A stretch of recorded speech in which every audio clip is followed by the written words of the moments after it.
اب نوٹ کر لیجئے، یہ کتابیں اگر آپ پڑھنا چاہیں تو کتاب الملاحم میں پڑھیے۔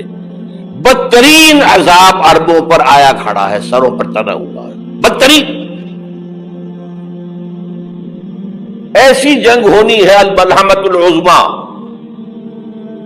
جس کو کہ میں بھی آپ کو گواہی پیش کر دوں گا، جسے کہا گیا ہے دی لاسٹ کروسیڈ۔ بش نے بھی کروسیڈ کا لفظ بول دیا تھا، پھر واپس لیا اس نے۔ نکل جاتی ہے جس کے منہ سے سچی بات مستی میں، فقیہ مصلحت بین سے اور ہندے بادہ خار اچھا، کروسیڈ کہہ کر پھر واپس لیا۔ یہ کروسیڈ، اس کے اوپر جس قدر نقصان ہونا ہے عربوں کا، گریٹر اسرائیل بنے گا،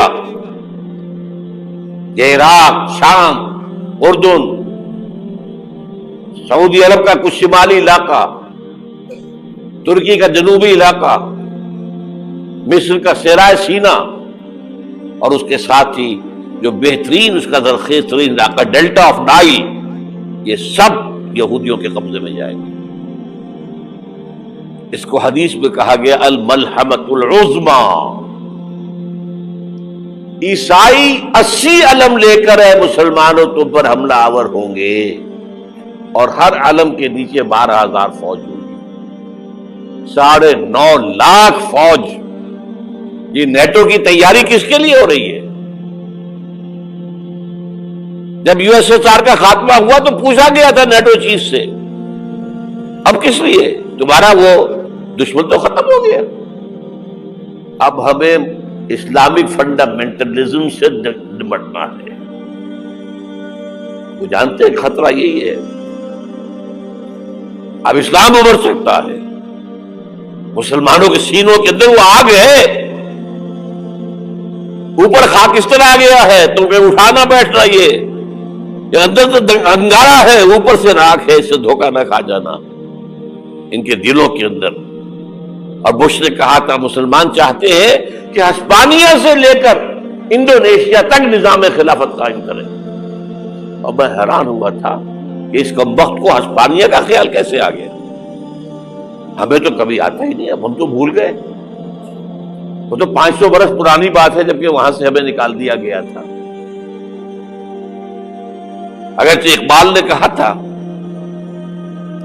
ہے ارض فلسطین پہ یہودی کا اگر حق، ہسپانیہ پر حق نہیں کیوں اہل عرب کا؟ ہسپانیہ میں تو 800 سال حکومت کی مسلمانوں نے، اور ابھی 500 برس سے گزرے ہیں نا۔ یہودی تو ارض مقدس سے 2000 سال نکالے گئے، انہیں لا کے آباد کیا گیا، عربوں کے سینے میں خنجر بھونک دیا گیا۔ وہ چھوٹا سا ملک جو چاہتا کرتا، کوئی پوچھنے والا نہیں۔ امریکہ جیسے اپنے بیٹے کی حفاظت کرے ویسے کرتا اس کی۔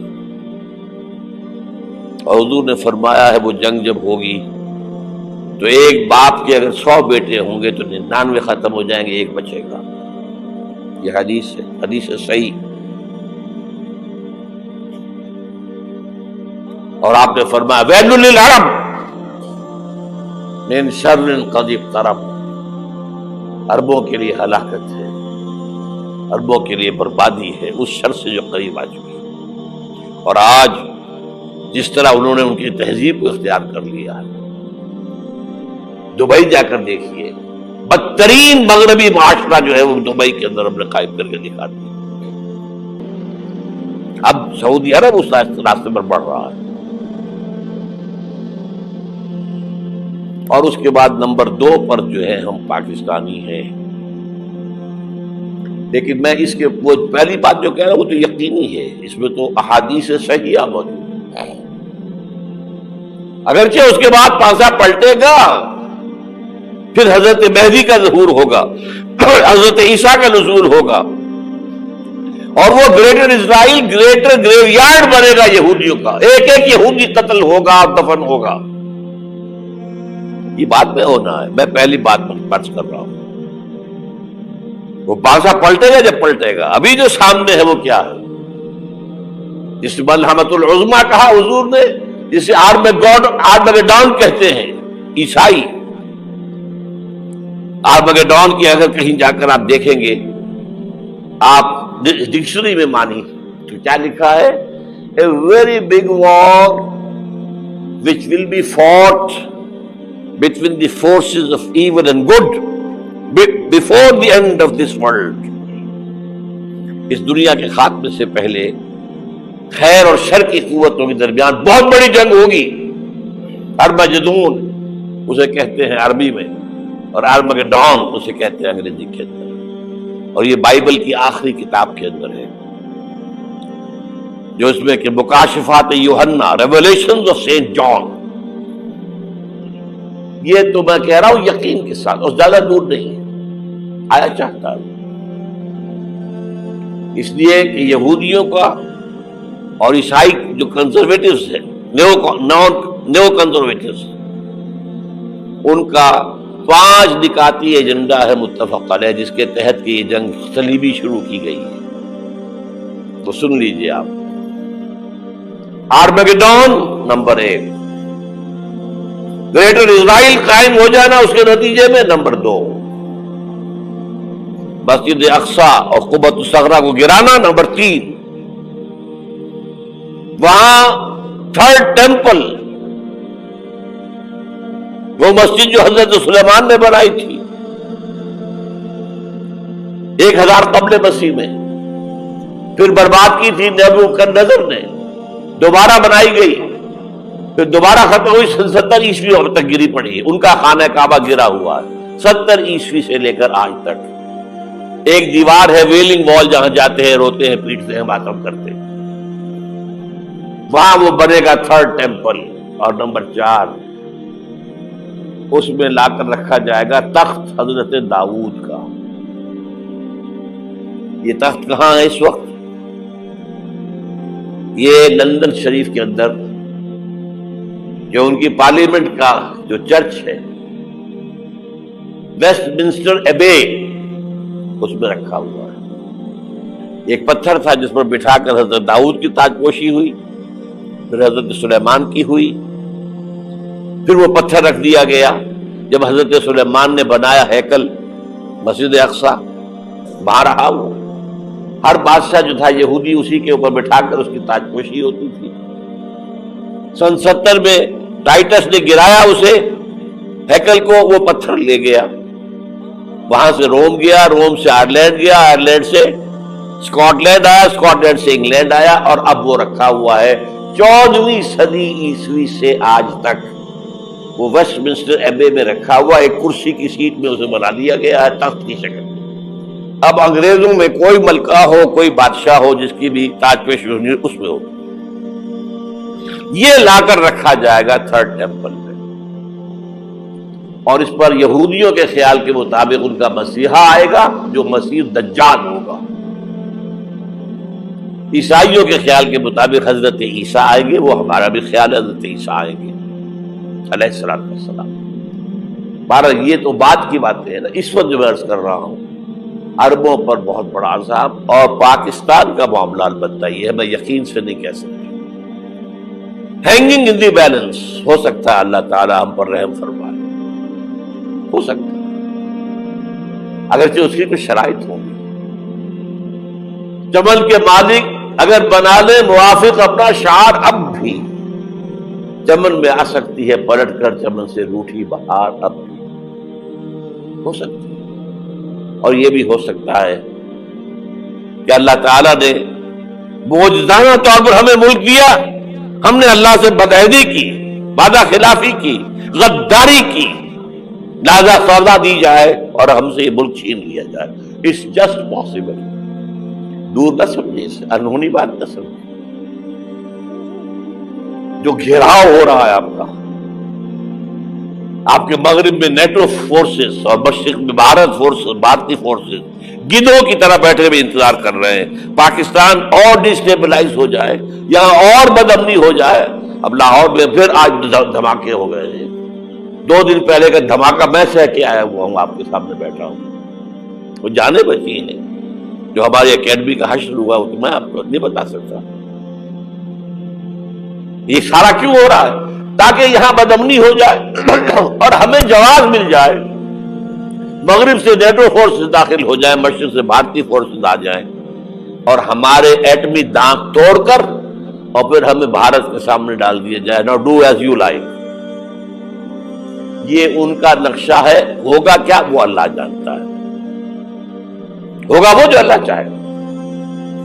لیکن اللہ کا چاہنا جو ہے وہ کس پر منحصر ہے؟ یہاں انقلاب برپا کرو، یہاں اسلام لاؤ. اگر دھندوں میں لگے رہو گے تو وہ خود بخود نہیں آ جائے گا انقلاب. صحابہ نے جانیں دی تھی، کتنی تکلیفیں اٹھائی تھی. 12 برس تک مکی دور کے اندر با نشہ درویشی در ساز و دمادم زن جو پختہ شبی خدرا بر سلطنت جم سن. یوم طائف یاد ہے جو حضرت عائشہ فرماتی ہے کہ میں نے پوچھا تھا حضور سے کہ یوم احد سے زیادہ سختی بھی آپ پر کبھی آئی؟ یوم احد پر کیا ہوا تھا؟ تلوار کا وار پڑا تھا آپ کے چہرہ مبارک. یہ جو رخسار کی ہڈی ہے اس کے اندر وار گیا ہے. اوپر خود کی 2 کڑیاں تھیں وہ اس میں گھس گئیں. 2 دندان مبارک شہید ہوئے. وہ خود کی کڑیاں ایک صحابی نے اپنے دانتوں سے پکڑ کے کھینچنے کی کوشش کی، دانت نکل گئے، وہ نہیں نکلی. کیا جتن کر کے نکالی گئی ہوگی تو خون کا فوارہ آیا، اتنا خون گیا ہے کہ آپ بے ہوش ہو گئے، گر گئے. اور مشہور یہ ہو گیا کہ آپ کا انتقال ہو گیا، شہادت ہو گئی. یہ سیرت کبھی پڑھی ہے؟ حضرت عائشہ کے ہوش کا تو یہی دور تھا نا. یوم طائف میں جو آپ کی کیا تھی، بچی تھی، انہیں کیا پتا کیا ہو رہا ہے اس لوگ کے ساتھ. 3 دن تک حضور مکے کی گلیاں اور وہاں کے اوباش لوگ پتھراؤ کر گئے تھے اس امید میں کہ شاید وہاں کا کوئی سردار ایمان لے آئے. تو یہاں تو ابو طالب بھی فوت ہو گئے. یہی دنیا بھی سہارا تھا، خاندانی سہارا تھا ابو طالب کے ذریعے. اور گھر میں ایک دلجوئی کرنے والی رفیقہ حیات تھی، وہ بھی، ان کا بھی انتقال ہو گیا.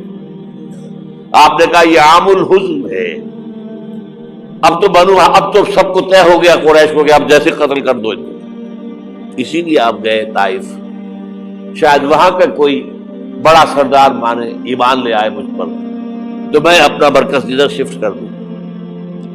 تینوں سے ملے ہیں، تینوں نے وہ جواب دیے ہیں، نکل جاؤ یہاں سے، میں تمہارے ساتھ بات بھی کرنے کو تیار نہیں. اچھا تمہارے سوا کوئی نہیں ملا تھا اللہ کو نبی بنا کر بھیجنے کے لیے؟ دیکھو جاؤ، میں بات نہیں کرنا چاہتا، ہو سکتا ہے میں بے عزتی کر بیٹھوں، واقعی تم اللہ کے نبی ہو تو میں مارا جاؤں گا، جاؤ جاؤ جاؤ. یہ سلوک محبت کے ساتھ ہوا ہے. اور پھر چھوکروں کو، اسٹریٹ ارچنز جنہیں آپ کہتے ہیں، اشارہ کیا تھا خبر لو ان کی، پتھراؤ ہو رہا ہے. ساتھ کوئی ہے ہی نہیں، ایک آدمی صرف، زید ابن حارثہ. اب سامنے سے پتھر آ رہے ہیں تو حضرت زید آگے آ جاتے ہیں، ڈھال بنتے ہیں، مجھے لگے پتھر حضور کو لگے، اب پیچھے سے آ رہے ہیں. چاروں طرف سے تو ڈھال نہیں بن سکتا. جسم لہو لہاب، خون جا کر جوتیوں میں جم گیا ہے، جوتی اتر نہیں دی. پھر وہاں سے واپسی پر جو دعا مانگی ہے، اللہم الیک اشکو ضعف قوتی وقلت حیلتی وہوانی علی الناس. اللہ تیری جناب میں فریاد لے کر آیا ہوں اپنی قوت کی کمی کا، اپنے وسائل کی کمی کا، اور جو ذلت و خواری ہو رہی ہے لوگوں کے سامنے. الا ملتقننی، مجھے کس کے حوالے کر دیا ہے؟ الا بعیدی یتجہمنی، یہ میرے اوپر ہجوم کر کے آ جائے، حملہ کرے. اور عدو من لگتا امرے، یہ دشمن کے حوالے میرا معاملہ کیا، جو چاہے کرتے وہ. لیکن پھر عبدیت غالب آتی ہے. ان لم یکن علی غضبک فلا ابالی. اللہ اگر تو ناراض نہیں ہے تو مجھے کوئی پرواہ نہیں. سر تقدیم خم ہے جو مزاج یاد میں آئے. مجھے اندیشہ یہ ہے کہ تو ناراض تو نہیں ہوگی. یہ تکلیفیں جھیلی ہے. سینکڑوں صحابہ نے جانوں کا نذرانہ پیش کیا ہے. احزاب کی جنگ میں فاقوں پر فاقے ہو رہے تھے اور ان فاقوں کی حالت میں خندق کھودنے کا حکم ملا ہے. لوگوں کی کمریں دوہری ہو رہی ہیں. پتھر باندھے ہیں اپنے پیٹوں سے اپنے چادروں کے ساتھ کس کر قبر دوہری نہ ہو جائے. اور جب صحابہ کدالیں چلا رہے ہیں تو کیا کہہ رہے ہیں؟ نحن الذین بایعوا محمدا علی الجہاد ما بقینا ابدا اللہم لا عیش الا عیش الاخرہ. صحابہ کہتے تھے ہم وہ لوگ ہیں جنہوں نے محمد سے بیعت کی ہے کہ جہاد کرتے رہیں گے جب تک جان میں جان نکل جائے تو بات اور جان ہے. چاہے ابھی بھوک سے کمر دوڑی ہوئی جا رہی جان تو ہے. اور ایک دفعہ کہتے تھے اللہم لا عیش الا عیش الاخرہ، اے اللہ عیش زندگی تو آخرت کی زندگی ہے. اور حضور فرماتے تھے، حضور کے بیٹھے ہوئے نہیں تھے گاؤں تکیہ لگا کر، پتھر اٹھا اٹھا کر خندق میں سے لے جا کر باہر پھینک رہے تھے. جب صحابہ کہتے ہیں اللہم لا عیش الا عیش الاخرہ، حضور فرما رہے ہیں فاغفر الانصار والمہاجر، اے اللہ ان انصار اور مہاجرین کی مغفرت فرما دے. پھر حضور کی خدمت میں کچھ لوگ آئے، حضور اب یہ فاقہ ناقابل برداشت ہو گیا، دیکھیے ہم نے یہ پتھر باندھے ہوئے اپنے پیٹوں کے ساتھ. حضور نے کرتا اٹھا کر دکھایا، وہاں 2 پتھر بندھے ہوئے. یہ ہے سیرت النبی. آپ کس چیز کو سیرت النبی سمجھتے ہیں؟ بہرحال اس موضوع پر میری ایک کتاب ہے منہج انقلاب نبوی. یہ انقلاب کیسے آیا تھا؟ اگر دل میں ذرا بھی آرزو پیدا ہو گئی ہو کہ اللہ قبول کر لے مجھے قبول کر لے اس کام کے لیے، تو وہ کتاب آپ کے لیے مست. الف میم تو بھی پہلے رانجا یار سی، 14 طبقاں تو دا انتظار سی، او دا انتظار سی. دکھ اپنے جدائی والے پھولی، نیویڑے ساڈے رب آ گیا پالی جان کے، مائے نا مندہ بولی، نیویڑے ساڈے رب آ گیا